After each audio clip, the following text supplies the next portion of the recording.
성부와 성자와 성령의 이름으로 아멘.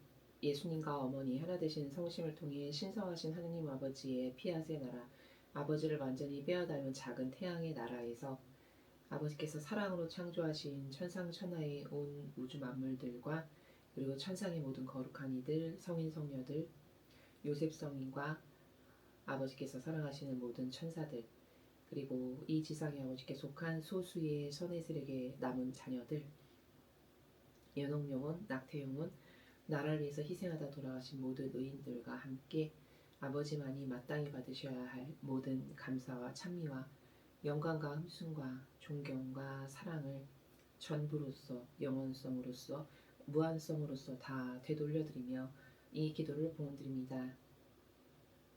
사랑하는 아버지, 이제 아버지의 뜻이 승리하시고 아버지께서 친히 다스리시는 그 세상이 하루빨리 도래할 수 있도록 부디 자비를 베풀어 주시옵소서. 6천년 넘게 인간의 뜻으로 저지른 모든 죄악, 그 역겨운 행위에 대한 배상과 보속을 저희 사명이 드리오니 한없이 부족하고 미약하오나 저희들의 올바른 의지를 보시고 부디 아버지께서 조금이나마 위로받으시기를 갈망으로 청원드립니다. 그리하여 이제 사탄의 통치가 다 끝장나고 아버지의 뜻, 신적인 질서, 그 진리만이 온 세상의 중심이 되고 모든 인간이 따라야 될 마땅히 당연한 지극한 도리인 마치 윤리도덕의 규범과도 같은 것이 될 수 있도록 그런 날이 하루빨리 다가올 수 있기를 열렬히 갈망하고 희망하며 기도드리오니 아버지 저희를 불쌍히 여기시어 자비를 베풀어 주시옵소서. 이 모든 기도 우리 주 예수 그리스도의 이름으로 기도드리나이다. 아멘. 성부와 성자와 성령의 이름으로 아멘.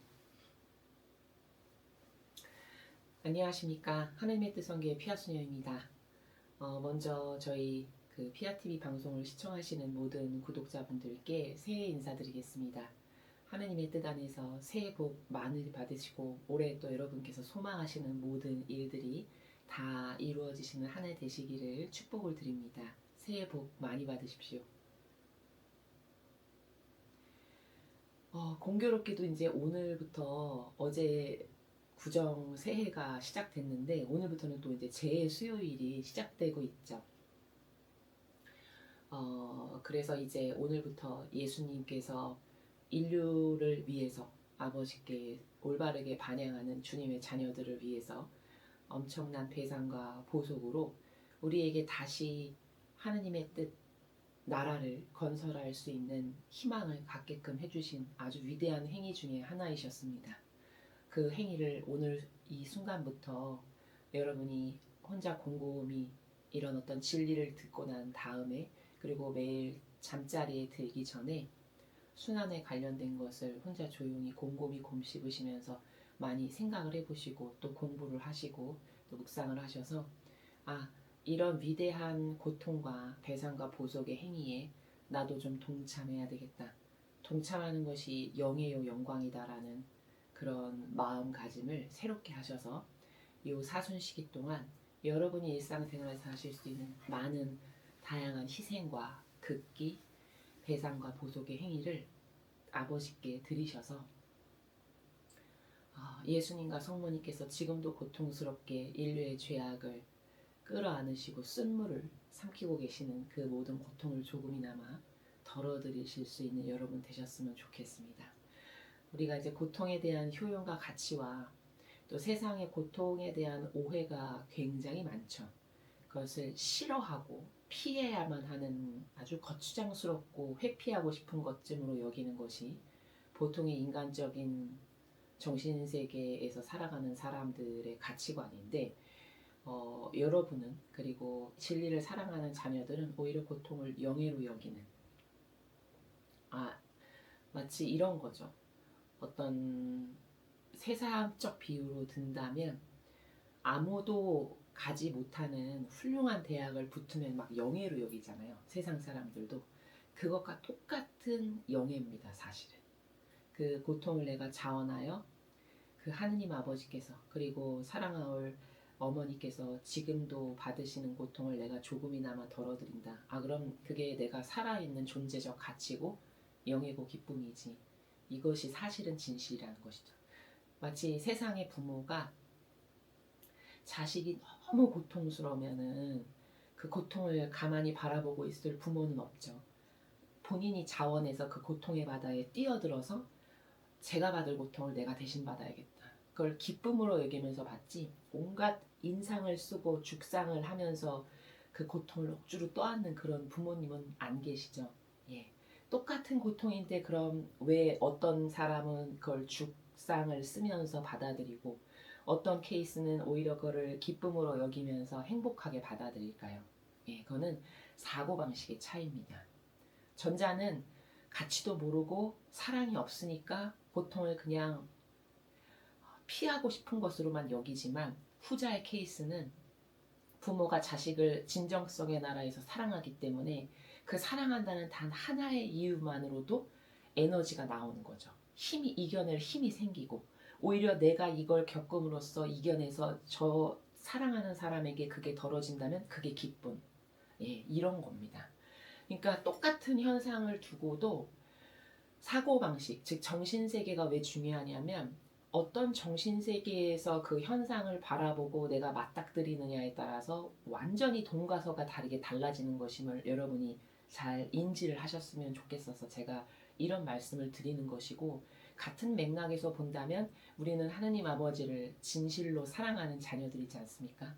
네, 진정성으로 사랑하는, 그래서 아버지의 고통을 조금이나마 덜어드린다면 너무 기쁘다. 마치 부모가 자식을 사랑하니까 그 고통을 기쁨과 영예로 여기면서 받아들이는 것과 같은 마음이, 정말로 하느님을 사랑한다면 그런 마음이 들 수밖에 없다는 것이죠. 그래서 이것 말고도 이제 고통에 대한 다양한 오해들이 있는데, 오늘 이제 사순시기를 시작하면서 이 사순시기를 어떻게 하면 보람차게, 어떻게 하면 효용과 가치가 100%가 되게끔 여러분이 잘 보내실 수 있을까, 영적으로. 그런 생각을 잠시 제가 지금 조금 전에 강의를 하기 전에 생각을 해보았습니다. 그래서 여러분이 요 기간 아주 알차고 옹골차게 아버지께 많은 기쁨을 드리고 위로를 드릴 수 있는 여러분이 꼭 되셨으면 좋겠고, 지금은 또 나라가 굉장히 어려운 시기고, 또 전 세계적으로도 선의 세력이 물론 지금 열심히 싸워 나가고 있고 승리를 하고 있지만, 수천 년의 세월 동안 혹은 수백 년의 세월 동안 악이 짜놓은 프레임이 너무 강하고, 그 속이는 것의 달인인 악에게 사람이 속고 사는 게 그냥 마치 인백인 것처럼 오랜 세월을 당하다 보니까 그것을 깨부순다는 게 쉽지가 않죠. 그렇죠?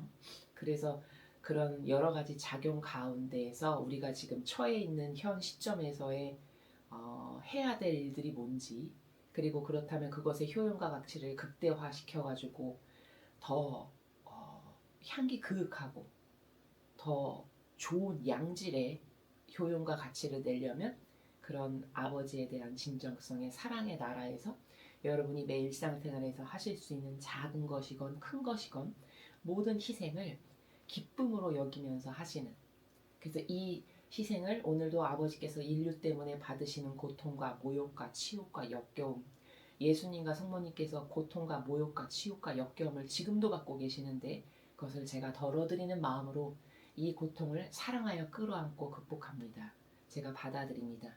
이런 아주 짤막한 기도 가운데 모든 행위를 하시면 여러분의 행위가 다 천상에 보석같이 아름답게 빛나는 행위들로 보존이 된다는 것을 잘 이해를 하셔서, 그런 많은 아름다운 사랑의 희생의 행위들 여러분이 하셨으면 좋겠습니다.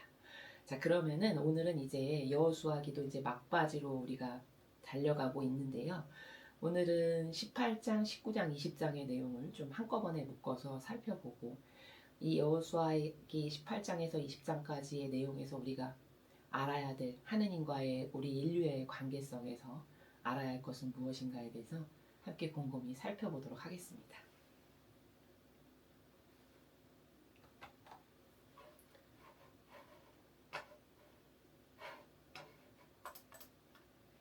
여호수아 18장, 다른 7지파의 경계.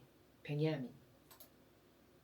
이스라엘 백성 온 회중이 실로에 모여 만남의 장막을 쳤다. 전 지역이 이미 그들에게 정복되었던 것이다. 그런데 이스라엘 백성 가운데는 아직도 유산을 받지 못한 지파 7이 남아 있었다. 그래야 여호수아는 이스라엘 백성에게 이렇게 일렀다. 언제까지 너희 조상의 하느님 주님께서 너희에게 주신 땅을 차지하지 못하고 머뭇거리겠느냐? 당장 각 지파에서 3사람씩 선출하여라. 내가 그들을 보내어 분할받을 땅을 답사하여 지적도를 만들어 오게 하리라.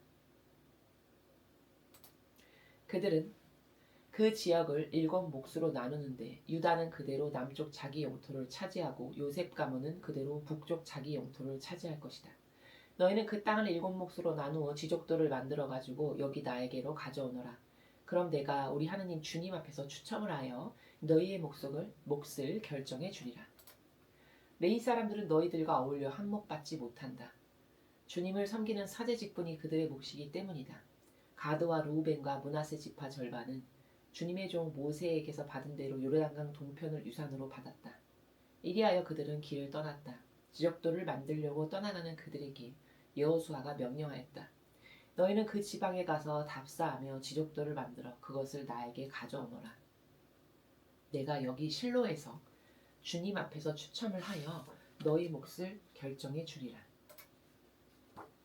그들은 길을 떠나 각 지방을 돌아다니면서 그곳 성들을 7몫으로 나누어 지적도를 만들어 가지고 실로의 진지에 있는 여호수아에게 돌아왔다. 여호수아는 실로에서 그들의 몫을 결정하려고 주님 앞에서 추첨을 하였다. 그리고 여호수아는 그 땅을 이스라엘 백성에게 한몫 떼어 주었다. 베냐민 후손 지파에게 갈레를 따라 몫으로 돌아간 영토는 유다 후손의 영토와 요셉 후손의 영토 사이에 끼어 있다. 그들의 북쪽 경계는 요르단강에서 시작하여 예리고 북쪽으로 올라간다. 거기서 서쪽의 산악지대로 계속 올라가다가 베다웬 사막으로 빠진다. 그 경계는 거기서 다시 루주를 지나가는데 베델이라고도 하는 루주 남쪽 산 중턱에 이른다. 그 경계는 거기서 아래쪽 베토론 남쪽 산에 있는 아다롯 아달 쪽으로 내려간다. 경계는 거기서 방향을 바꾼다. 베토롯 남쪽 산에서 남쪽으로 돌아 서쪽 지경을 타고 내려가다가 유다 후손의 성 키랏바얄 곧 키랏 여아림으로 빠진다. 이것이 서쪽 지경이다. 남쪽 지경은 키랏 여아림 끝에서 시작하여 넵도 아셈에 이르고 르바임 계곡 북쪽에 있는 베닌놈 골짜기 앞에 산기슭으로 내려간다. 거기서 여부스인의 산 남쪽 중턱으로 해서 엔로겔로 더 내려간다. 거기서 북쪽으로 방향을 바꾸어 엔세메스로 빠진다. 다시 아둠민 비타를 바라보는 글릴롯에 이른다.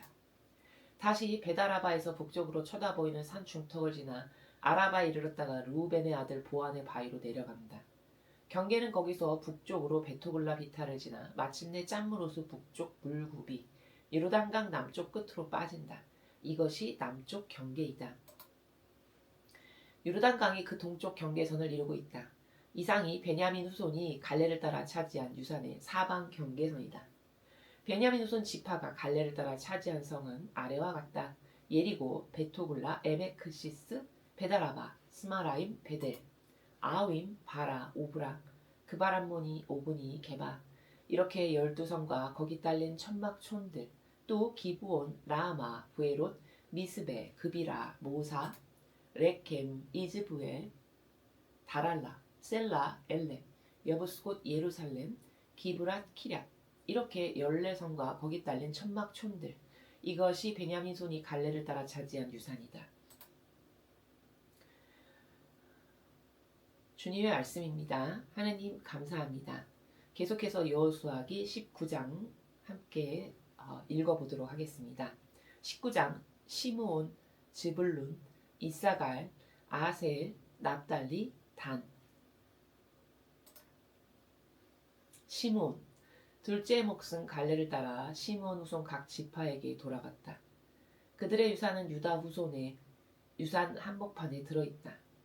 그들이 차지한 몫은 부엘세바, 세마, 몰라다, 하살수알, 발라, 에셈, 엘돌랏, 브돌, 호르마, 시글락, 백마르가봇, 하살수사, 벨르바옷, 사루엔 이렇게 13성과 거기 딸린 천막촌들 또 아인, 림몬, 에델, 아산 이렇게 4성과 거기 딸린 천막촌들 이 성들을 둘러싸고 있는 모든 천막촌은 바알랍부에가 네겝 지방 라마까지 이른다. 이것이 시몬 후손 지파가 갈레를 따라 차지한 유산이다. 시몬 후손의 유산은 유다 후손의 분향지에서 떼어낸 것이다. 유다 후손의 몫이 너무 컸기 때문이다. 그러다 보니 시몬 후손들의 유산이 유다 후손의 유산 한복판에 들게 된 것이다. 지불룬. 셋째 몫은 갈레를 따라 지불룬 후손에게 돌아갔다. 그들의 유산 경계는 사릿에 이르러 서쪽으로 마랄라로 올라가서 다베셋을 스쳐 용르암을 마주보는 개울에 닿는다. 또 사릿에서 반대편 해 뜨는 동쪽으로 가다가 기슬롯답을 경계에 이른다. 거기서 다시 다브라 쪽으로 가다가 야비아로 올라간다. 거기서 다시 동편 해 뜨는 쪽으로 지나가다가 갓 헤벨과 이따카신에 이른다. 다시 림몬으로 빠졌다가 네아로 굽어져서 북편으로 함나돈을 향해 가다가 입다의 골짜기로 빠진다. 이 밖에도 카탓, 나할랄, 시므론, 이드알라, 베들렘 이렇게 12성과 거기 딸린 천막촌들이 있다. 이상의 성들과 거기 딸린 천막촌들, 이것이 즈불론 후손이 갈레를 따라 차지한 유산이다. 이사갈. 이사갈에게 넷째 몫이 돌아갔다. 이사갈 후손이 갈레를 따라 받은 영토는 이즈렐, 그술롯, 수넴, 하바라임, 시온, 아나하랏, 라빗, 키스온, 에베스, 레멧, 엔간님, 에나따, 베파세스이다. 그 경계는 다볼, 사시마, 베세메스를 스쳐 요르단강으로 빠진다. 이렇게 16성과 거기 딸린 천막촌들이다. 이 성들과 거기 딸린 천막촌들이 이사갈 후손 지파가 갈레를 따라 차지한 유산이다. 아셀. 다섯째 몫은 갈레를 따라 아셀 후손 지파에게 돌아갔다. 그들의 영토는 헬캇, 할리, 베텔, 악삭, 알라멜렉, 아마드, 미스알이다. 그 경계는 서편으로 가르멜과 리브낫 시내를 스쳐 해 뜨는 쪽으로 방향을 바꾸어 벳다곤에 이르렀다가 북쪽으로 주불룬과 입다의 골짜기를 스친다. 또 베데멕과 느이엘로에서 가불 쪽으로 빠진다. 다시 북쪽으로는 압돈, 르홉, 함몬, 카나를 지나 대도시 시도네까지 이른다. 경계는 다시 방향을 바꾸어 라마 쪽으로 해서 견고한 성 띠로에 이르고 거기서도 방향을 바꾸어 호사 쪽으로 해서 바다로 빠진다. 마알랍, 악집, 악보, 아벡, 루오까지 해서 22성과 거기 딸린 천막촌들. 이 성들과 거기 딸린 천막촌들이 아셀 후손 지파가 갈레를 따라 차지한 유산이다. 납달리. 납달리 후손에겐 여섯째 몫이 돌아갔다. 갈레를 따라 납달리 후손에게 돌아간 땅의 경계는 헬렙과 사하나님의 상수리나무에서 시작하여 아다미 네겝과 얌느엘로 해서 라쿰에 이르렀다가 요르단강으로 빠진다. 거기서 방향을 바꾸어 서쪽 경계는 아즈노타볼로에서 후콕으로 빠진다. 남쪽은 주불룬과 접경하고 서쪽은 아셀과 접경하고 해 뜨는 동쪽은 요르단강과 접경한다. 여기에는 아래와 같은 견고한 성읍들이 있다. 시딤, 세르, 함맛, 라캇, 긴네렛, 아다마, 라마, 하솔, 케데스, 에드레이, 에나솔, 이론, 믹다렐, 호렘, 베다낫, 베세메스 이렇게 19성과 거기 딸린 천막촌들. 이 성들과 거기 딸린 천막촌들이 납달리 후손 지파가 갈레를 따라 차지한 유산이다. 단 지파의 후손에게는 갈레를 따라 7째 몫이 돌아갔다.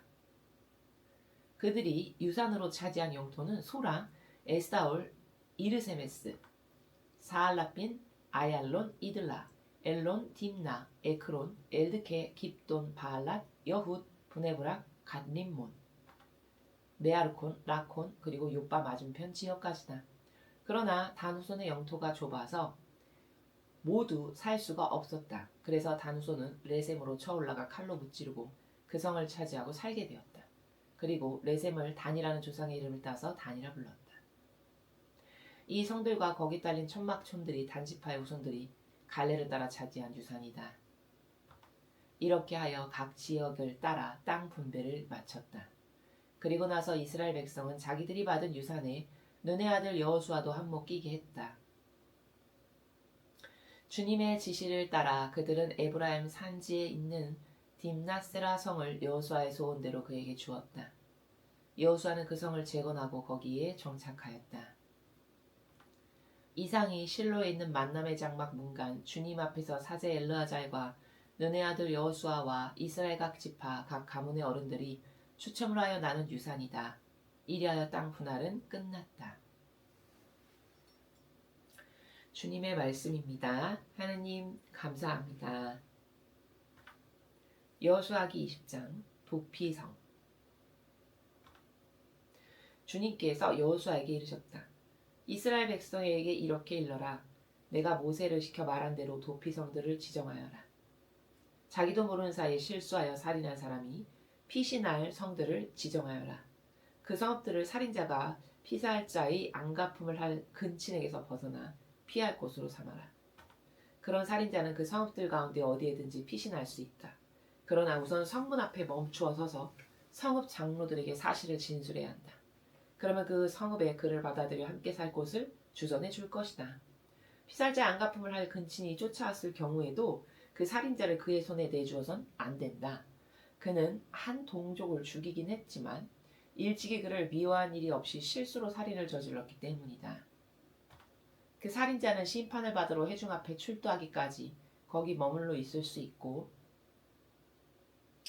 현직 대사제가 죽을 때까지 그 성읍에서 살아야 한다. 그런 후에라야 그 살인자는 자기 성읍 자기 집으로 돌아갈 수 있다.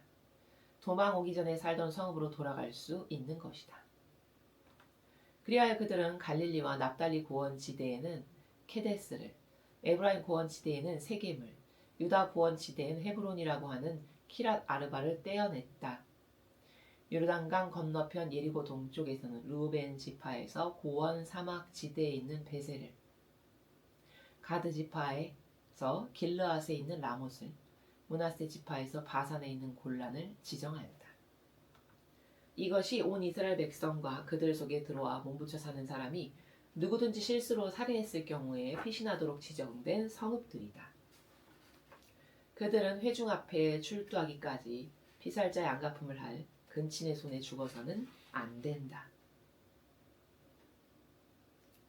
주님의 말씀입니다.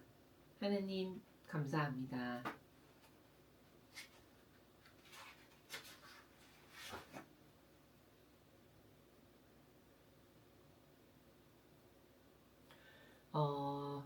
오늘 좀 양이 많았습니다. 18장, 19장, 20장까지 여러분이 지금 저와 함께 여호수아기 본문을 읽으셨는데요. 사실 그 18장, 19장은 이제 아직 땅 분배를 다 못해서 남은 다른 7지파를 골고루 이제 땅을 분배해서 나누어 주시는 그런 내용이었죠. 18장, 19장은 그러한 내용이었습니다. 그래서 이 앞에 우리가 15장부터 17장까지 학습을 하였는데 15장은 유다지파의 지경, 유다지파에게 땅을 나누어 주는 그런 내용이었고 그 다음에 16장은 에브라임 지파의 지경, 에브라임 지파에게 땅을 나누어 주시는 것, 그 다음 17장은 므낫세 지파의 경계, 그래서 므낫세 지파에게 땅을 나눠주는 그 내용과 사실은 18장, 19장까지는 다 연결되는 연장선상에 있는 그런 내용이었습니다.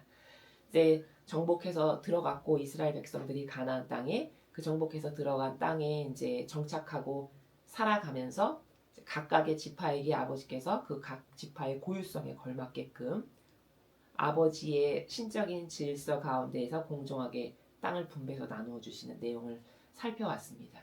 우리가 지난 시간에 15장하고 17장을 학습하면서도 함께 이야기를 했었지만 지금 이 이스라엘 백성들을 보면 하느님 아버지와 함께 살아가고 있는 것을 여러분이 보실 수가 있죠. 아버지와 함께 살아간다는 것, 그것이 사실은 굉장히 사실적이고 구체적인 거거든요. 근데 현대인들은 신앙생활을 해도 하느님과 함께 살아가는 것에 대해서 구체적이라기보다는 오히려 피상적이고 형식적이고 굉장히 막연하죠. 그것은 이 이스라엘 백성이 벌써 수천 년 전에 하느님 아버지와 이렇게 함께 살아갔는데 이것보다 더 발전적인 것이 됐어야 맞는 거거든요. 세월이 이렇게 많이 흘렀고 이렇게 과학기술이 많이 발전했고 모든 면에서 아버지의 뜻이 세상에 지금 요때하고는 요 구약 시절하고는 비교도 할 수 없을 만큼 모든 면에서 발전적이고 더 축복과 번영을 받은 인류이지 않습니까? 지금이.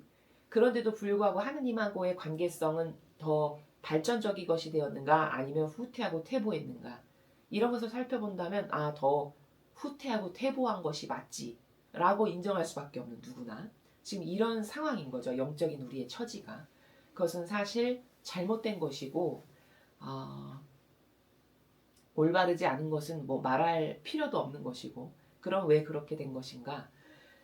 인간의 뜻이 시간이 지나면서 아담과 하와 때로부터 현재 이르기까지 지금 6,000년 넘게 시간이 지났는데 인간의 뜻이 시간이 지나면서 더 힘을 못 쓰고 하느님이 더 힘을 많이 쓰시는 것으로 갔어야 정상인데 시간이 지나면 지날수록 오히려 인간의 뜻이 더 크게 힘을 쓰고 더 많은 비중을 차지하고 그것이 주가 되는 이런 경향 가운데 인류가 흘러온 거죠 지금. 그러다 보니까 하느님의 입김이 더 세지는 것이 아니라 인간적인 것이 커지면 커질수록 상대적으로 아버지는 굉장히 미약해지시는 이런 과정 가운데 현대까지 발전을 해온 거죠. 그리고 우리 현대인이 누리는 발전이라는 건 다 정신세계라던가 영적 발전이 아니라 다 눈에 보이는 그리고 만져지는 즉 유물론적인 발전만을 굉장히 거침없이 해온 것이죠. 그러니까 지금 우리가 그 진리를 배울 때 제가 이원론의 원리를 설명드린 적이 있는데 세상의 모든 것은 창조의 질서 자체가 이원론으로 되어 있습니다. 그러니까 밤이 있으면 낮이 있고 그렇죠. 남자가 있으면 여자가 있고 요렇게 이원론이 굉장히 균형을 이루면서 발전을 해와야 되는 게 아버지의 신적인 질서고 다스림의 원리거든요. 그래서 플러스가 있으면 마이너스가 있는 뭐든지 다 이렇게 이원론으로 되어 있는데 그리고 그것이 적정하게 이렇게 조화를 이루면서 나가야 거기 부작용이 없고 올바른 발전이 지속될 수 있는 것인데 그런 측면에서 따져본다면 정신세계가 있고 보여지는 형상이 있다면 형상은 이렇게 발전을 했는데 정신세계는 형상이 발전하는 것에 비례해서 오히려 추락하고 쇠퇴한 그래서 갭이 점점 이렇게 커지는 이런 경향 가운데 인류의 발전이라는 것이 지금까지 온 것이거든요. 그렇죠? 그러다 보니까 이 시대의 사람들보다 훨씬 공부도 많이 했고 지적인 것도 지금 사람들이 훨씬 많이 학습을 하고 더 똑똑하고 더 훌륭하다라고 소위 이야기를 하지만 그 훌륭하다라고 하는 것의 어떤 기준이나 관점도 정신세계 즉 근본과 원리 본질을 두고 하는 말이 아니고 다 보여지는 어떤 형상, 유물론적인 관점에서만 훌륭해 발전이 됐어. 이런 식으로 따질 수밖에 없는 그렇게 해서 이 조화와 균형이 이미 밸런스가 무너진 그런 상황이어서 오늘날의 우리 인류가 이렇게 아버지하고의 관계성에서 구약시대 이 사람들보다도 훨씬 더 못한 더 퇴보하고 더 바닥을 칠 정도로 소위 말해서 저급해진 거다라는 것이죠. 그러면 이것이 계속 이렇게 될 거냐? 그렇지 않다는 것이죠. 그렇지 않다는 것이 어디 나오냐면 다니엘서나 계시록에 나오는 것이죠. 지금까지 인류가 그렇게 정신세계나 본질이나 근본, 원리 이런 것에는 관심도 없고 취약했었으나 사람들이 이런 고통을 겪고 이런 악에게 지배를 당하고 속고 사는 것이 점점 밝혀지면서 지금 우리나라도 그렇고 전 세계의 분위기도 그렇게 흘러가고 있죠. 이건 속았어. 이거는 사탄이라고 하는 카발 세력이 짜놓은 프레임에 우리가 속아서 이것이 전부라고 생각하고 이렇게 오랜 세월을 살아왔지만 결국 남는 결과가 이런 패망이고 하나님과의 관계성만 멀어졌고 본질적으로는 하나도 행복하지 않고 점점 더 비참하기만 한 이런 실체를 깨닫는 시간이 지금인 거죠. 그리고 그렇게 깨달아서 깨어나는 영혼들이 지금 우리나라도 그렇지만 미국도 그렇고 점점 많아지고 있는 거고 이렇게 실체를 깨닫게 되면 그들은 어떤 것을 추구하고 외칠 수밖에 없게 되냐면 하느님을 찾을 수밖에 없고 본질적인 것을 깨달을 수밖에 없고 그것이 중요하다라는 것을 이제 인식하는 것으로 서서히 발전할 것이다. 그래서 이 사탄이 지배하는 세상의 악의 고리를 끊고 원래 우리를 창조하셨던 원래 우리 주인이시고 우리 아버지 진짜 사실적 본질적인 아버지인 하느님이 우리의 전부고 주인이셔 라는 것을 인정하는 사람이 점점 많아지겠죠. 이미 그렇게 되고 있는 것을 여러분도 조금씩 느끼시죠? 그렇게 되면서 이제 세상의 변화가 일어날 것이고 하느님의 뜻이 다스리시는 세상이 될 거다라고 추론이 가능하고 그렇게 될 거다라는 것을 아예 결론적으로 확증해서 써놓은 예언서가 다니엘서고 계시록인 거죠. 이해가 되시죠? 이렇게 아기가 딱딱 맞는 거죠. 아버지께서 결론을 내려버리신 예언서에 새 예루살렘이 도래할 거고 새 천년 왕국이 도래해서 그때는 하느님의 뜻이 인류를 다스리고 지배하실 거다가 결론이잖아요. 계시록에 있는. 그럼 아버지가 말씀하신 건 반드시 이루어지기 때문에 그건 반드시 그렇게 되고야 말 건데 그것의 그 결론의 열매를 맺기까지는 어떤 일정의 과정이 필요하지 않습니까? 지금은 아버지께서 그 과정을 허락하시는 시간이라는 거죠. 그래서 이 처절한 과정 가운데에서 깨닫는 사람은 눈이 열리고 영안으로 볼 것을 보게 돼서 하느님을 찾고 이것이 전부야라고 하게 될 것이고 이렇게 허락하신 시간 가운데서도 끝끝내 그것을 깨닫거나 발견하지 못하는 사람은 참으로 안타깝겠지만 그 아버지가 전부이시다. 진짜 사실은 나의 주인이고 내가 그 아버지와 하나 되는 것이 온전한 행복과 안정감을 느낄 수 있는 유일한 길이다라는 것을 끝끝내 발견하지 못하는 사람도 있을 거고 이렇게 양비론적으로 갈리게 될 거다라는 거죠. 그러나 하느님은 이때 강요를 하시거나 개입하시지 않죠. 왜? 자유의지가 선택하시는 것에 근거하여 뭐든지 주실 수밖에 없는 것이 우리를 만드신 시스템이기 때문에 그렇습니다. 그래서 이렇게 사탄이 이 지경이 되도록 날뛰고 이렇게 마귀로 들끓는 세상이 돼도 아버지가 이렇게 많이 기도를 하고 희생을 하면 좀 더 이걸 이렇게 아버지께서 더 사탄을 이렇게 패망케 하시고 빨리빨리 이렇게 좀 됐으면 좋겠는데 이런 것이 우리가 생각했을 때 특히 진리를 아는 사람들이 바라봤을 때 좀 답답하고 느릴 수 있겠으나 그런 것은 어떤 측면에서 바라봤을 때는 사실은 영적인 것으로 바라봤을 때는 이 시간이 굉장히 필요하고 이 시간이 필요한 것은 이런 역경 가운데 올바른 것을 깨닫고 발견하여 자기 의지가 하느님을 결정하고 찾는 그 영혼과 끝끝내 그렇지 않은 사람을 가를 수밖에 없는 고로한 심판의 어떤 시간들이 아버지께는 필요하다는 거죠.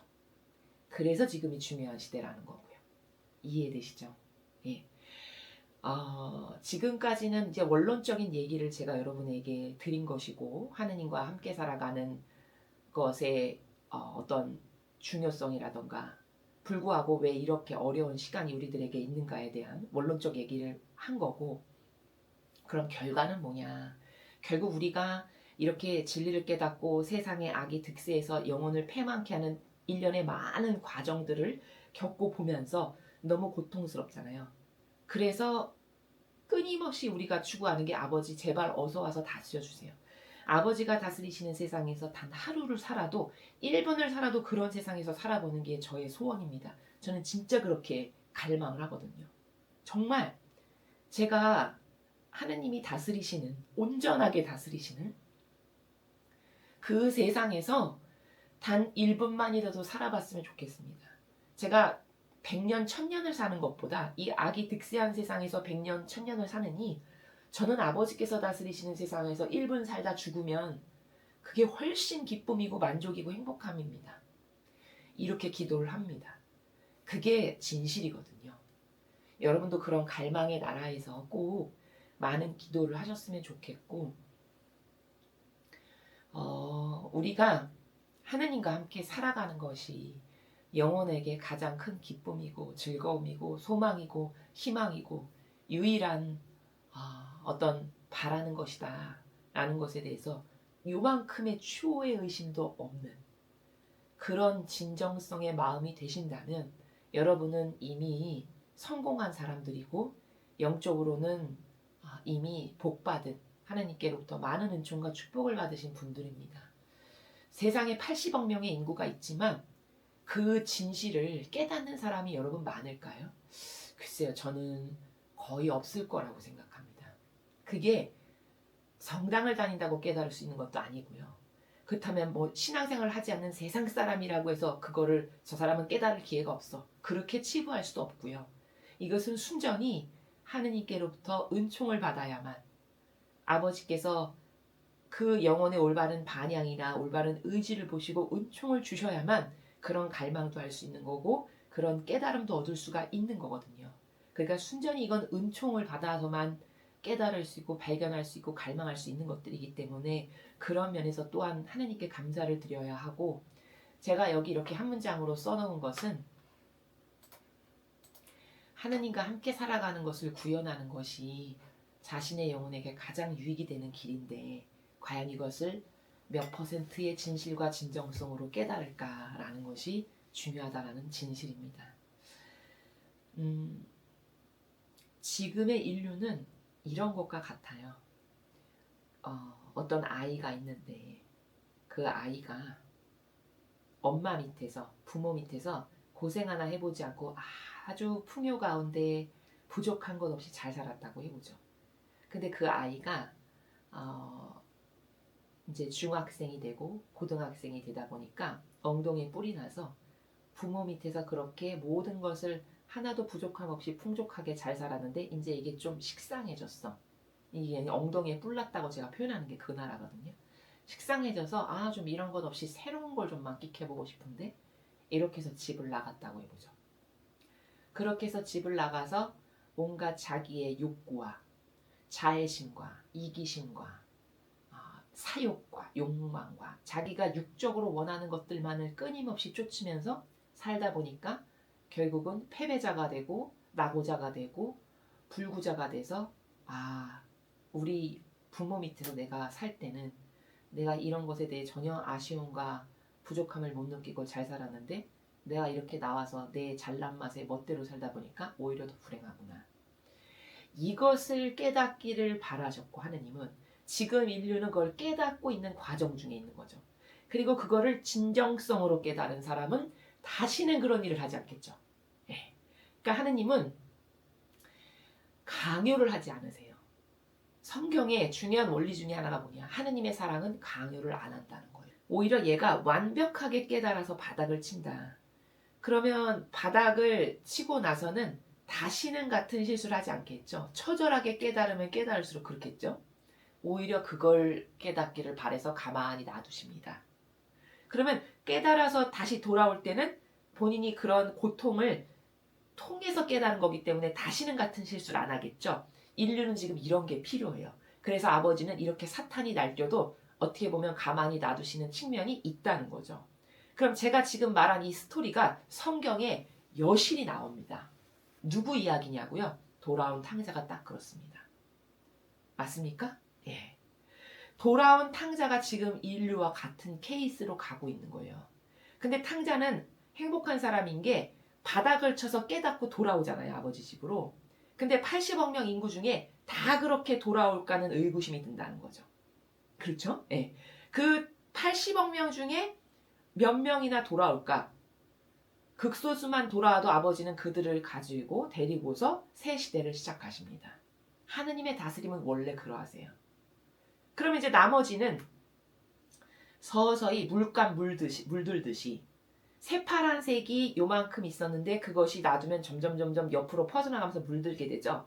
물감 물들듯이 미처 깨닫지 못한 사람들도 이런 선의 세력의 주도적인 정신세계와 사고방식이 옆에 전이되면서 서서히 퍼져나가게 되는 이런 과정 가운데 새 시대가 도래할 거고, 그렇게 물감 번지듯이 퍼져나가는 가운데도 못 깨닫는다. 이제 그들은 어쩔 수가 없는 이런 상황이 이미 도래하고 이미 시작이 됐고 그것이 지금 전개되고 있다라는 것을 영적으로 우리가 얼마든지 지금 깨달을 수 있고 발견할 수 있는 시대에 우리는 살고 있습니다.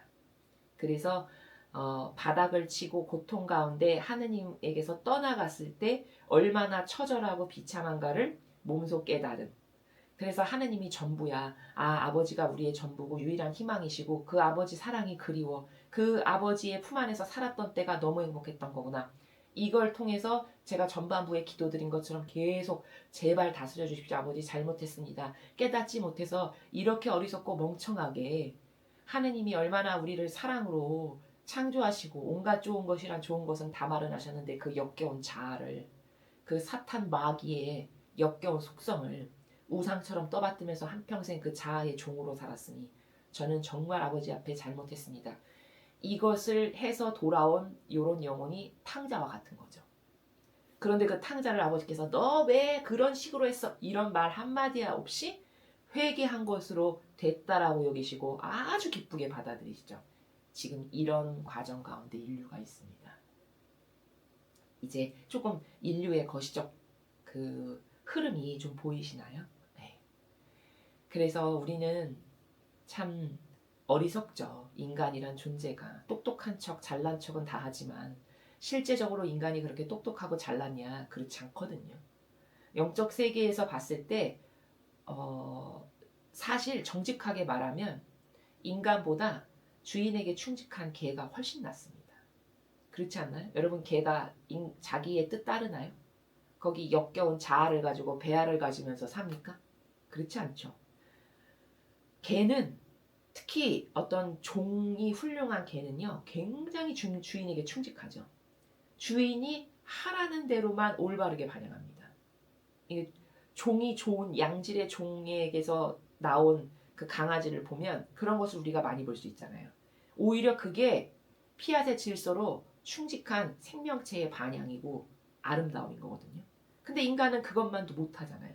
그런데 본인의 그 지금 수준 떨어지는 질 떨어지는 반향을 하고 살아가는 존재인데도 불구하고 그런 강아지보다는 낫다고 생각하잖아요.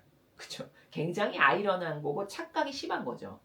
이런 것을 낱낱이 까서 본인의 실체를 깨닫고 그 실체에 올바르게 반영하지 못했음을 진정성으로 회개하고 뉘우치는 자만이 탕자처럼 돌아와서 진실로 구원을 받을 것이고 새 시대를 살아갈 수 있는 올바른 어떤 기회가 다시 주어지게 되는 것이죠.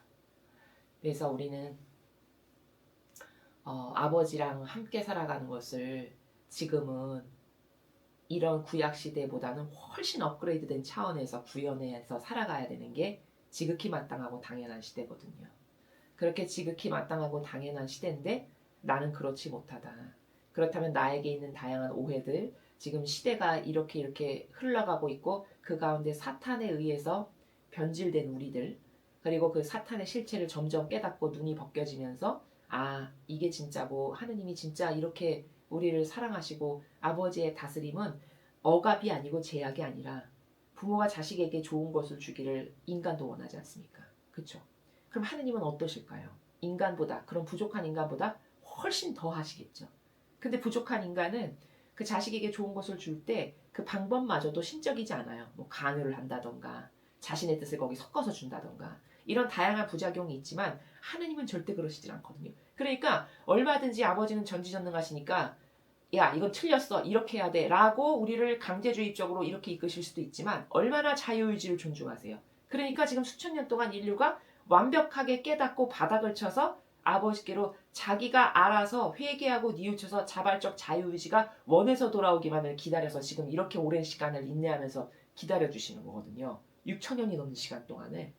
그리고서는 올바르게 깨달아서 돌아올 영혼들을 데리고 새로운 피앗의 나라, 하느님의 뜻, 태양, 그 아버지의 소중한 자녀들로 이제 새로운 시대를 건국하고 건설하시는 이런 시대에 우리가 살고 있습니다. 자, 여러분 이렇게 악이 기승하지만 동시에 엄청난 축복과 번영이 기다리는 시대가 지금입니다. 이 두 가지를 동시적으로 갖고 있는 시대거든요. 여러분은 이렇게 중차대한 시대에서 어떤 것을 선택하시겠습니까? 굉장히 중요한 것이죠. 지금 중요한 갈림길에서 인류가 살아가고 있고 이 중요한 갈림길에 그 각각의 영혼 안에 아버지가 사랑으로 심어놓으신 자유의지가 무엇을 발견하고 깨달을 것인가 그리고 어떻게 반영할 것인가는 매우 매우 중요하다는 겁니다. 여러분 세상은 선택을 하면 선택을 했는데 뭐가 좀 잘못됐다. 그럼 다시 도전할 수도 있죠. 근데 하늘나라는요. 살아있을 때 우리가 지금 숨쉬고 살아있는 이 지상에서의 반향을 가지고 가는 거고 다시 고칠 수도 바꿀 수도 없습니다. 그럼 우리가 지금 눈 뜨고 숨을 들숨 날숨을 이렇게 쉬면서 선택하는 이 작은 것 하나하나가 얼마나 중요한 것들일까요? 바꿀 수도 없고 고칠 수도 없는 거라면. 그렇지 않나요? 아니 대학 시험도 봤다 떨어지면 내년에 다시 보면 되잖아요. 그렇죠? 뭘 했다가 실패했어. 다시 도전해보면 되지 않겠습니까? 그렇죠? 근데 유일하게 천상의 나라는 이 지상에서 내가 반향했고 하느님을 위해서 했던 열매들만을 가지고 가는 것이지, 거기 가서 아유 저거 잘못했네 아까워라 다시 해보겠습니다 이런 것은 할 수가 없는 거라는 겁니다. 그러면 이 살아있는 매 순간순간이 얼마나 소중한 시간이고 나에게 중요한 기회인가요? 그렇죠. 그래서 이런 것들, 우리가 그냥 맹 놓고 살아가는, 어떤 인지를 똑바르게 하지 못해서 많은 것들을 그냥 놓치고 맹 놓고 살아가는 이런 것들이 사실은 굉장히 중요한 것이다. 우리가 관심을 가져야 하고 노력을 해야 될 건 과연 무엇인가, 이런 것에 대한 객관화된 관점도 새롭게 할 필요가 있습니다.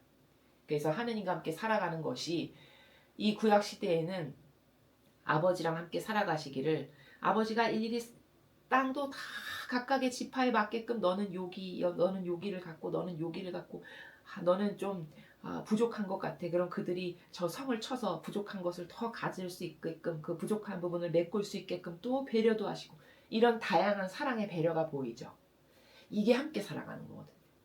근데 그 함께 살아가는 것을 지금은 얼마나 악으로 인간이 오염됐냐면, 하느님과 함께 살아갑시다 이렇게 말하면 거의 많은 사람은 어우 부담스러워, 어우 그 답답하고 그렇게 막 이렇게 갇혀서 살고 싶지 않아요 저는. 이런 사람이, 그 신앙인도 그렇게 이야기하거든요. 하느님과 함께 살아가시는 게 너무 중요합니다 이렇게 말씀드리면, 어우 그런 건 수도자나 하는 거지 이렇게 말씀하시는 분들도 많아요. 그건 수녀님이니까, 수도자니까 그렇게 하셔야 되겠지만, 무슨 세상 사람까지도 그렇게, 이렇게 말씀하신다니까요. 그럼 이거 오해가 엄청난 거거든요. 여러분, 그 함께 살아가는 게 마치 이렇게 생각하시는 것 같아요. 무슨 이렇게 감독관이 눈을 부라리면서 하나하나 행동마다 막 이렇게 예의주시해서 바라보는 그 철창 안에 갇혀 사는 것과 같은, 아마 이런 느낌을 갖고 계시는가 봐요. 여러분, 부모와 자식이 한 집에서 살아가는데 그게 함께 살아가는 거잖아요. 그렇죠? 근데 부모가 자식을 막 교도관처럼 막 눈을 막 이렇게 반짝이면서 감시합니까? 그렇지 않죠. 그 어느 때보다도 자유롭게 살지 않나요? 부모 밑에서 자식이 살 때 가장 많은 것을 부모로부터 사랑 가운데 받고. 그렇죠. 부족함 없이 넉넉하게 모든 거, 갖고 싶은 거, 먹고 싶은 거, 입고 싶은 거 말만 하면 부모님이 다 해주시잖아요. 아니 세상에 죄인인 인간의 부모와 자식 간의 관계도 그런 자유로운 관계죠. 근데 왜 하느님과의 관계는 그렇지 않고 오히려 더 억제고 억압하고 올가매는 관계로 왜 생각하게 됐을까요? 그게 여러분의 잘못이 아닙니다. 그게 성경을 이상하게 배워서 어디서 이상하게 들은 것이 나의 인간적 사고방식 안에 장착이 돼가지고 그렇게 나도 모르게 추상하게 된 것으로 길들여진 거죠. 쉽게 말하면. 전혀 그렇지 않습니다. 전혀 그런 거 아니고요. 이거는 강압과 억압과 족쇄의 관계가 아니에요. 절대. 이해가 되시나요? 네. 전혀 그런 것이 아니고 오히려 영혼이 더 자유로워지는, 한없는 자유를 아주 만끽하는 관계가 하느님의 뜻 안에서 살아가는 겁니다. 그럼 정반대로 지금 생각하고 있죠. 오해가 엄청 많은 거죠. 그렇죠? 네. 그러니까 마치 도덕 선생님 밑에서 윤리도덕을 아주 그냥 정확하게 자로 잰 듯이 1mm도 벗어나면 안 되는 요 나라에 요 선만 가야 되는 이런 걸로 생각을 하시는 것 같아요. 근데 전혀 그런 거 아닙니다. 여러분, 천상의 책에 예수님께서 루이스 피카레타에게 가르치실 때 사랑이란 무엇이냐? 자유자재한 것이다. 이렇게 가르치십니다. 그렇죠? 여러분, 연인 사이의 관계, 혹은 여러분이 가장 편안하게 생각하시는 사랑하는 사람을 한번 딱 떠올려 보세요. 그 사람 앞에서 각 잡고 이렇게 1mm도 움직이지 않거나 몸도 꼼찍이지 않고 이렇게 가만히 이렇게 살아가시나요? 그 사랑하는 사람 앞에서 한없이 편안하게 마음을 풀어헤치지 않나요? 오히려 정반대로. 그렇죠. 진짜 사랑한다면 가리는 게 없어야 되는 관계거든요. 뭔가 가리고 담장을 세우는 게 있다. 그거는 자유로운 사랑의 관계가 아니에요. 이해되시죠? 근데 그 사랑은 그런 게 아니라는 거를 예수님이 가르치세요. 사랑은 자유자재한 것이다. 이렇게 말씀하신단 말이에요. 한없이 편안해야 되는 관계거든요. 근데 또 이제 여기서 오해가 생기면 곤란하죠. 한없이 편안하다니까 무질서해서 막 해도 되는, 함부로 굴어도 되는 이런 거냐? 그것과는 완전히 다른 겁니다. 네. 그런 게 아니에요. 그러니까 세상 사람이 사랑을 잘 모르니까 사랑 하나를 설명하기에도 부차적인 설명이 굉장히 많이 붙어야 되는 것이죠.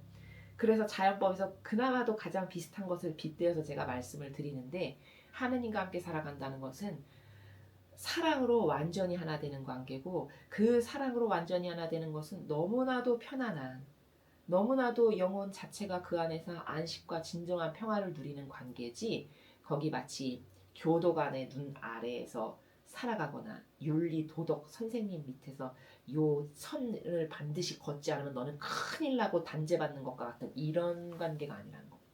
그것에 가장 비슷한 예가, 똑같은 것은 자연법에 존재하지 않지만 가장 비슷한 것이 부모님과 함께 살아가는 어린아이들, 엄마 아빠랑 함께 살아가는 그 가장 사랑으로 가득한 가정 공동체의 아이들을 생각해보면 엄마 앞에서 가장 행복하잖아요. 가장 편안하죠? 이런 것과 같은 거라는 것이죠. 그런 것이니까 여러분이 먼저 마음의 오해와 그늘이 없으셔야 되고, 그리고 또 하느님과 함께 살아가는 것이 제가 여기 영혼에게 가장 유익이 된다라고 쓴 이유는, 여러분 지금까지 자기 뜻으로 수십 년 살아보셨잖아요. 그렇죠? 그 잘 생각해 보세요. 이성적으로 생각하는 게 좋으신 분들은 이렇게도 분석을 할 수가 있어요. 내가 뭐 20년, 30년, 50년 혹은 60년을 역겨운 내 자아로 살았는데, 그 역겨운 내 자아로 살아서 여러분이 이건 너무 만족스러워 라고 맺은 열매가 뭔지를 사실적으로 꺼내 보십시오. 아마 진리를 조금이라도 배웠고 인간의 뜻의 실체를 아시는 분들은 만족할 만한 열매가 하나도 없구나를 발견하실 수밖에 없어요. 근데 이제 이런 오해가 있겠죠. 진리를 모르는 사람은 자기가 이룬 없죠. 내가 그래도 공부로 이렇게 해서 몇 등 했고요. 내가 그래도 열심히 이렇게 육신의 노동을 해가지고 내가 이 정도로 이런 몇 평의 아파트에 뭐 이런 걸 그래도 일구고 살고요. 이 정도면 만족스러운데요. 이렇게 항변하거나 대변하실 수도 있어요. 근데 그것은 여러분, 영원한 것에 대해서 단 한 번도 보지 못했으면 그 없어지고 말 것이고 하느님하고는 아무 관계성도 없는 그것을 제일이라고 여길 수밖에 없는 한계 가운데 놓여 있죠. 처지가. 예. 모르니까 그것이 전부이고 최고라고 생각할 수밖에 없는 본인의 처지를 알아야 되는 거거든요. 마치 이런 거예요. 빗대어 말하자면 대학생이 됐는데 대학생의 어떤 자유나 대학생이 누리는 어떤 다양한 권리들이 있잖아요. 대학생이 딱 되면 누릴 수 있는 여러 가지 것들. 그것을 이미 체험한 사람은 중학생이나 고등학생이 누릴 수 있고 향유할 수 있는 것에 대해서 아쉽거나 그걸 다시 그리워할까요? 그렇지 않죠. 근데 중학생의 수준에서 지금 만족스럽게 살아가. 그러면 자기가 지금 현재 만족스럽게 살아가는 것이 전부이고 다라고 생각할까요? 안 할까요? 걔는 아직 대학생이 돼보지 않았기 때문에 대학생이 가지고 있는 어떤 가치관이라든가 자유로움이라든가 추구하는 거라든가 이런 것에 대해서 전혀 안타까움이라든가 그리움이라든가 원할 수 있는 것이 없죠.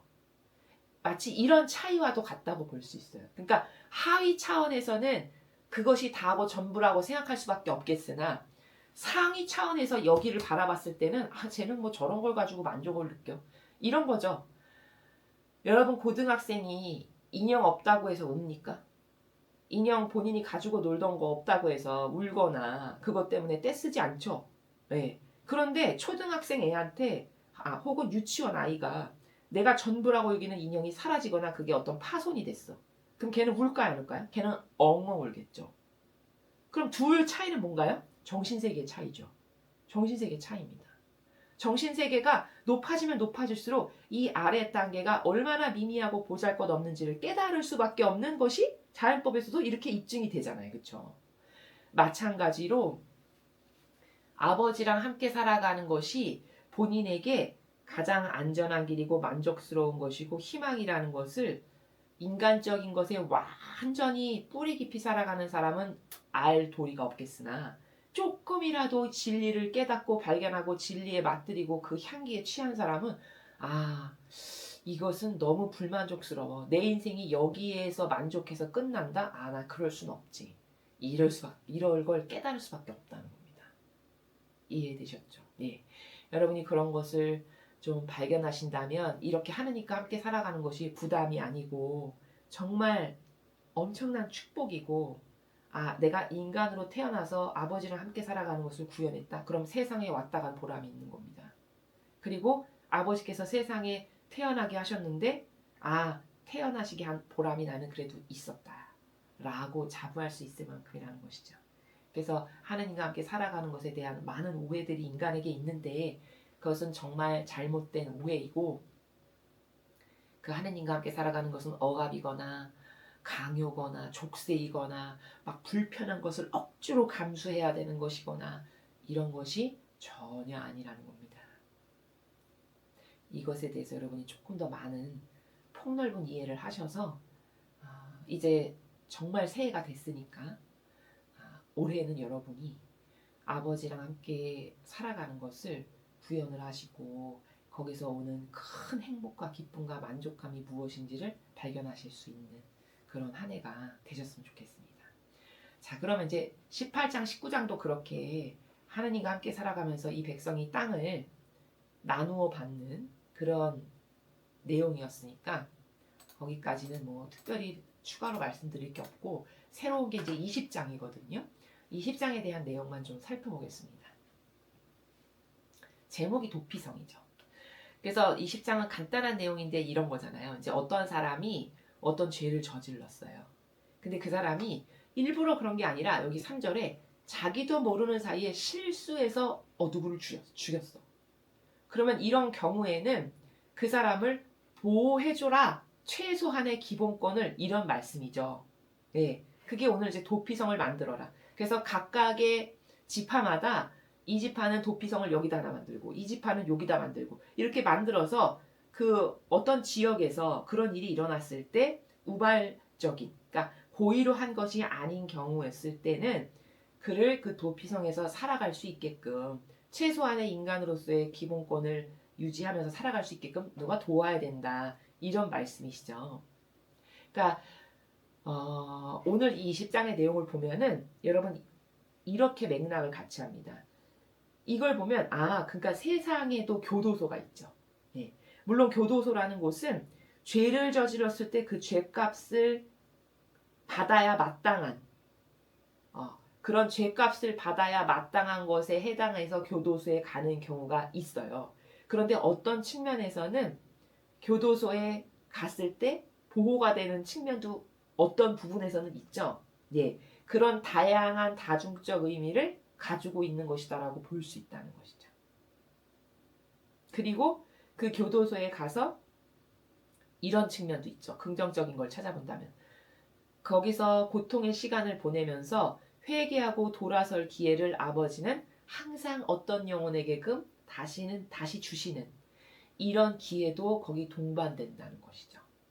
그게 마치 이 도피성과 같은 개념이라는 거예요. 그리고 또 두 번째 여기서 지금 도피성과 관련된 내용에서 우리가 봐야 될 건 뭐냐면 여기 모르는 사이에 실수해서가 핵심이거든요. 그러니까 20장을 통해서 우리가 발견할 수 있는 거는 의도가 있냐 없느냐를 굉장히 중요하게 보신다는 거죠. 의도성의 여부를 판가름하는 것이 중요하다라는 거잖아요. 20장에. 그러면 이런 의도를 가졌냐 안 가졌냐를 가지고 판가름하는 이게 공정이라는 겁니다. 세상에서 말하는. 공정과 정의 이런 말 잘하죠. 근데 세상에서 쓰는 단어는 사실 영적으로 봤을 때는 굉장히 잘못 쓰고 있거나 좀 부족한 경우가 거의 다예요. 왜냐면 그건 자연법에 기반을 해서 쓰기 때문에. 근데 자연법은 진리의 나라에서 봤을 때는 완벽하지 않고 부적절하거나 부족한 것들 투성이거든요. 그 정의를 다시 해야 된다는 얘기거든요. 그런 관점에서 봤을 때 공정과 정의 이런 것을 요즘 세상에는 공산주의 이 세력이 다 가져다가 쓰는 바람에 사람들이 공정과 정의에 대해서 이상하게 생각을 해요. 사실은 그게 공정과 정의 아닌데. 그러니까 이런 식으로 생각하잖아요. 공정과 정의를 돈 많은 사람 거 뺏어다가 가난하고 불쌍한 사람 거 나눠. 이게 공정과 정의야. 이런 식으로 은연중에 가르치죠. 교회도. 여러분 이거는요. 완전 사탄이에요. 나누는 것에만 포커스를 맞춰서 주는 것. 이게 공산주의적 사고방식이죠. 여러분, 하느님은 그렇게 안 하십니다. 절대 그렇잖아요. 천상의 나라는. 나누는 것은 그 이전에 선행되어야 할 것이 있는데 뭐냐? 반향에 따르다. 반향이 중요하다는 거예요. 반향에 따라서 전부를 받을 사람이 있는 거고 반향이 바닥이야. 그럼 너는 바닥에 향하는 것만큼을 받아야지. 이게 공정과 정의입니다. 그렇죠? 이게 신적 개념이고 이게 진리에 근거한 거예요. 근데 세상은 사탄의 세력이 이걸 가져다가 교묘하게 어떻게 변질시켰죠? 야, 나눠. 많이 벌어? 너 부자야? 너 가진 거 많아? 야, 그럼 불쌍하고 가난한 사람에게 나눠. 이거는요, 마귀예요. 여러분 이제 이게 마귀라는 것쯤은 아시죠? 누가 이런 걸 주장하면 여러분은 반드시 그것을 깨 부숴줘야 돼요. 그게 영향력을 끼치는 거거든요. 다른 데 가서. 공정과 정의는 그것에 이전에 선행돼야 될 게 뭐냐? 반향이 어떠한 거냐는 거예요. 반향. 하느님께 대한 반향이 올바라. 그래? 그럼 너는 복을 받아야지. 근데 네 반향이 다른 사람은 다 1%인데 네 반향이 100%였어. 그럼 너는 100%에 해당하는 반향을 내가 너에게 올인해서 다 준다. 이게 하느님의 나라입니다. 근데 세상은 이걸 어떻게 가르치죠? 야, 왜 너만 가져? 빼서 얘도 줘. 이렇게 하는 거잖아요. 여러분, 뺏어서 받는 그 자의 반향이 바닥인데 왜 줘야 되죠? 그건 공정하지가 않은 거잖아요. 그러니까 이런 거예요. 세상적으로 이걸 여러분이 어디 가서 설명하실 때 아니 어떤 사람은 새벽 6시부터 일어나서 안 먹고 안 자고 공부를 해서 하버드를 갔어. 근데 얘는 먹을 거 다 먹고 잠잘 거 다 자고 놀 거 다 놀고 하루에 1시간 공부했는데 야, 왜 너만 거기를 가? 공정하게 나눠. 나도 입학시켜. 이게 될 말입니까? 이거 완전 틀린 거죠. 이 반감으로 가득한 거죠. 근데 공산주의적 사고방식은 그걸 그렇게 나누라는 거예요. 그러니까 이런 예를 아주 냉철하게 들어줘야 돼요. 누가 그런 말을 한다면. 이건 완전 사탄에게 사고방식이 완전히 쪄드는 거거든요. 야, 공정과 정의의 개념이 뭔데? 나눠? 야, 나누는 것은 반향에 따라 다르게 나눠야 되는 거야. 그게 공정한 거지. 그러면 당사자로 전가시켜서 설명하셔야 돼요. 너가 새벽 6시부터 일어나서 아무것도 못 먹고 잠도 못 자고 계속 올인해서 그 한 가지의 노력에 골몰했어. 그럼 엄청난 희생이 들어간 거죠, 거기. 희생은 아버지는 최고로 치세요. 어떤 영혼이 반향을 할 때. 그럼 그렇게 많이 희생이 들어간 사람과 놀 거 다 놀고 먹을 거 다 먹고 잠잘 거 다 자고 하루에 1시간만 했어. 시간 남아돌 때 겨우 하나 했어. 그런데 얘가 너가 간 대학을 자기도 가야 되는 게 공정이라고 해. 너는 그럼 걔한테 반감 안 들겠어? 이렇게 따져서 물어봐야 돼요. 그럼 입을 그게 닫아버리는 거예요. 진리의 근거에서.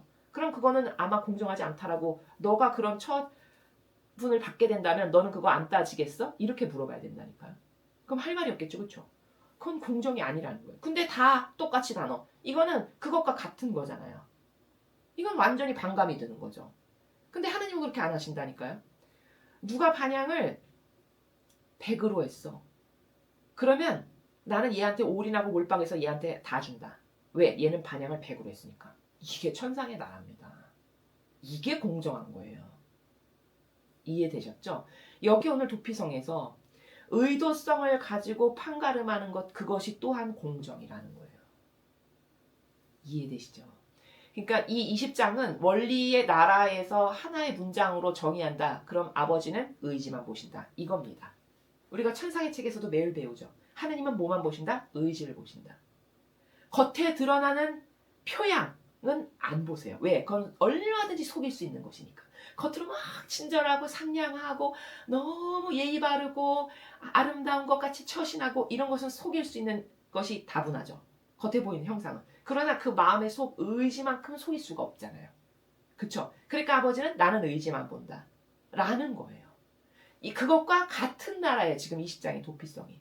누구를 실수해서 죽였는데 걔의 의지가 전혀 그럴 마음이 없는데 어떤 불의의 사고로 그렇게 됐다.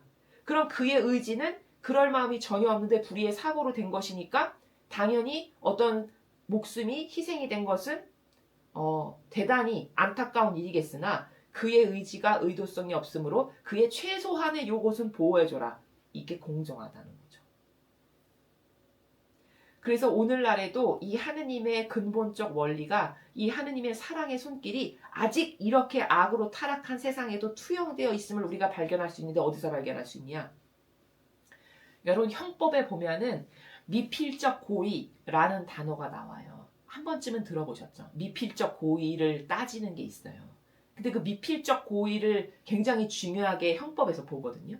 그게 뭐냐면 말 그대로 이 사람이 이런 어떤 결과가 있는데 이 결과가 있음을 사전에 알았느냐 혹은 몰랐느냐에 중점을 둬서 따지는 법이에요.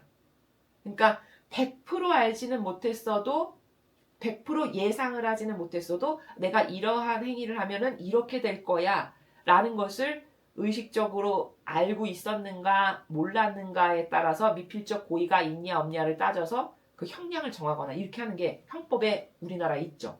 바로 이게 뭘까요? 이 하느님의 법, 지금 여기 이렇게 도피성을 둬서 그 사람이 의도를 갖지 않았으면 기본적으로는 보호해줘야 된다라고 하는 이 하느님의 법에 근거한 것이 아직 세상에 이렇게 악으로 날뛰는 세상에 남아 있는 것이죠. 예, 그것을 우리가 발견할 수 있다는 겁니다. 그래서 악으로 점령당했어도 하느님 아버지의 그 신적 질서의 흔적이 다 지워진 건 아니고 이렇게 남아 있다. 라는 것을 우리가 이 도피성의 나라에서 확인할 수가 있고 더불어 이 20장을 원리적 차원에서 한 문장으로 정의하면 하느님은 뭐만 보신다? 의지만을 보신다라는 거죠. 이해되셨죠? 예, 그런 측면에서 중요합니다.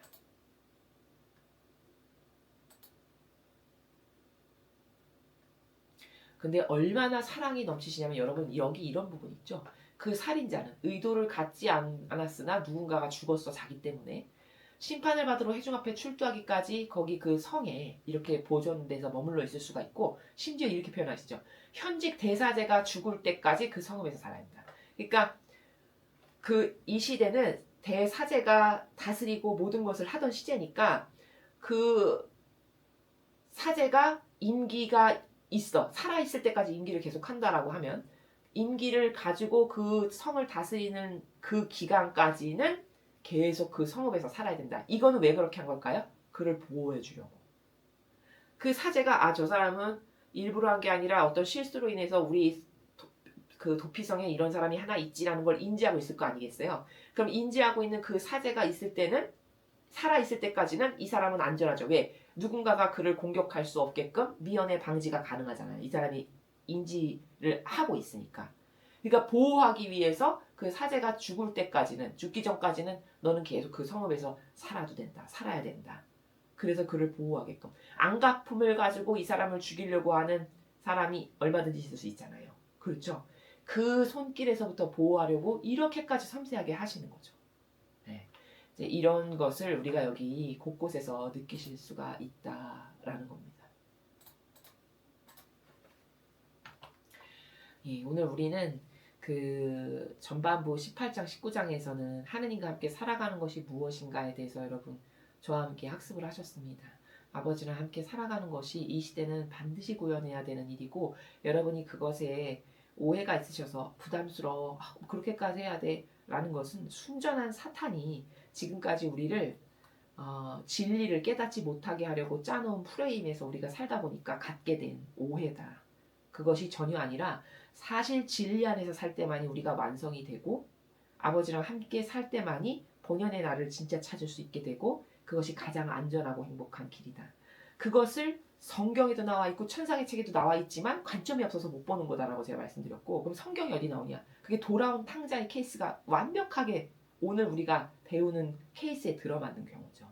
그가 그렇게 자기의 뜻을 따라서 방탕하게 사는 거잖아요. 쉽게 말하면 자아로 살아가는 영혼을 탕자에 빗대서 표현하신 거죠.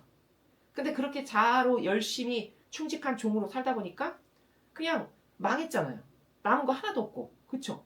근데 그렇게 바닥을 쳐보니까 그 사람이 진정으로 회개가 우러나죠. 마음속에서. 진정성으로. 사람은 그것밖에 안 되는 존재라는 거예요. 그러니까 경험해보라고 아버지께서 지금 6,000년 동안 이렇게 그래 너가 그렇게 네 자아가 인간의 뜻 의지가 좋단 말이지 나랑 계약을 맺고 약속까지 했는데 너는 그게 좋아서 네 뜻으로 그렇게 뛰쳐나갔단 말이지 그러면 네 뜻이 얼마나 그렇게 좋은가를 너는 한번 맛을 봐봐라. 그래서 네가 자유의지를 가지고 똑바로 반향을 하고 회개하고 뉘우치고 선택하면 나는 다시 받아준다. 그 탕자와 똑같은 나라에서 지금 우리를 대하시는 거거든요.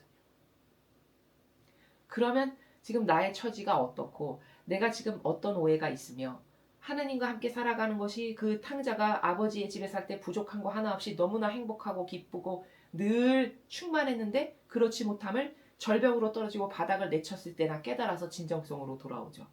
근데 이 과정이 왜 필요하냐면 우리에게 그렇게 인간은 지력이 떨어지다 보니까 바닥을 쳐서 자기가 깨달아야만 다시는 돌아가잖아요. 그 탕자가 똑같은 거죠, 완전히. 그 정도로 지력이 떨어져요. 그러니까 찍어 먹어봐야만 그 쓴맛을 찍어 먹어봐야만 깨닫고 발견하고 다시는 가지 않을 수밖에 없는 한계를 하느님은 다 아시는 거죠. 그러니까 가만히 놔두시는 거예요. 지금의 시대가 딱 그러하다는 겁니다. 아, 그럼 이게 절호의 찬스죠. 어떤 측면에서 찬스죠? 다시 돌아갈 수 있는 마지막 기회. 이해되시나요? 네. 그 절호의 찬스를 여러분은 움켜쥐시라는 거예요. 우리의 이 학습을 통해서 아버지가 주시는 엄청난 은총에 이 진리에 마르지 않는 샘물의 학습을 통해서 여러분은 이 절호의 찬스의 기회를 움켜줘서 아, 이제 나는 내 뜻을 완전히 버리고 그 돌아온 탕자처럼 아버지랑 돌아가서 하나 될 거다. 이것을 절대 변질되지 않을 확고부동한 결심의 의지로 가지고 의지를 봉헌드리면 아버지는 오늘 도피성에 보면 의지만 보시죠. 의지가 올바르면 그 올바른 의지가 그리고 변질되지 않고 항구하고 지속적일 수 있다. 그러면 그 의지를 구현할 수 있는 힘과 은총은 하느님이 주십니다. 이해되시죠? 이렇게 구현하는 것이니까 여러분이 이제 새해를 맞이해서 그리고 굉장히 우리들에게 중요한 사순 시기를 맞이해서 많은 분들이 이 강의를 들으시고 깨닫고 발견하셔서 정말 내가 아버지께서 사랑으로 이 세상에 오게끔 창조를 하셨는데 아, 나는 진짜 이 세상에 왔다 가는 보람이 있다. 이런 것을 많은 분들이 깨닫고 발견하실 수 있었으면 좋겠습니다. 이상으로 여호수아기 18장, 19장, 20장 해설 강의를 마치겠습니다. 감사합니다.